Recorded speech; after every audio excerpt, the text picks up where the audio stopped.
Hello నమస్తే welcome to my channel Shiva Hema అధ్యక్షులకు hi అండి. ఈరోజు అయితే మనం ఇప్పితోని ఎగ్ నూడిల్స్ చేసుకుందామండి. ఫస్ట్ అయితే నేను 2 ఎగ్స్ అయితే వేసుకున్నాను ఆయిల్లోని. వేసుకున్నాక అందులో కొద్దిగా లైట్గా కారము ఉప్పు అయితే యాడ్ చేశాను. కొద్దిగా సిమ్లో పెడితే కొద్దిగా పెద్ద పీసెస్లా వస్తాయండి. సో అదైతే మనం దగ్గరగా వేపుకున్నాక ఒక చిన్న బౌల్లోకి అయితే తీసుకోవాలి. అదే ప్యాన్లో ఆయిల్ వేసుకొని ఆనియన్ టమాటా అండ్ పచ్చిమిర్చి కూడా యాడ్ చేసుకోవాలండి. కొద్దిగా నేను సాల్ట్ అయితే వేసానండి. కొద్దిగా బేగా మగ్గి ఉడుకుతాయి కదండి. స్పూన్ కారం అయితే యాడ్ చేశానండి. మన స్పైస్ లెవెల్ తగ్గట్టుగానే మనం యాడ్ చేసుకోవాలి. అవన్నీ వేసుకున్నాక బాగా ఉడికాక కొద్దిగా నేనైతే ఇక్కడ 3 గ్లాసెస్ ఆఫ్ వాటర్ అయితే యాడ్ చేశానండి. వేసుకున్నాక అందులోని ఇప్పి 18 ప్యాక్ అయితే మేము డిమార్ట్లో తెచ్చుకున్నామండి. సో అందులోని మేము హాఫ్ అంటే 4 అయితే వేసి ప్రిపేర్ చేస్తున్నాను.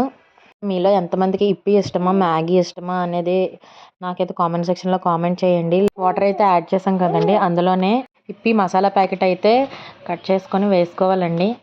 నేను 4 నూడిల్స్ తీసుకున్నాను కాబట్టి 4 ప్యాకెట్స్ అయితే యాడ్ చేశాను. చూసారు కదా వాటర్ అలాగా మరుగుతూ ఉన్నప్పుడు మనమైతే ఇప్పి రౌండ్స్ 4 వేసుకోవాలి. వేసుకున్నాక పెట్టి మెల్లగా కలుపుతూ ఉండాలి. ప్లేట్ పెట్టేసి వాటర్ ఇంకిపోయినంత వరకు కూడా మనం కుక్ చేసుకోవాలండి. అందులో నేను లాస్ట్లో అయితే ధనియాల పొడి యాడ్ చేశాను.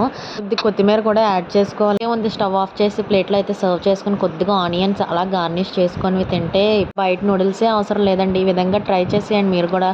నా ఛానల్ లైక్ చేయండి, షేర్ చేయండి, సబ్స్క్రైబ్ చేసుకోండి ఫ్రెండ్స్ మరికొన్ని వీడియోస్ కోసం.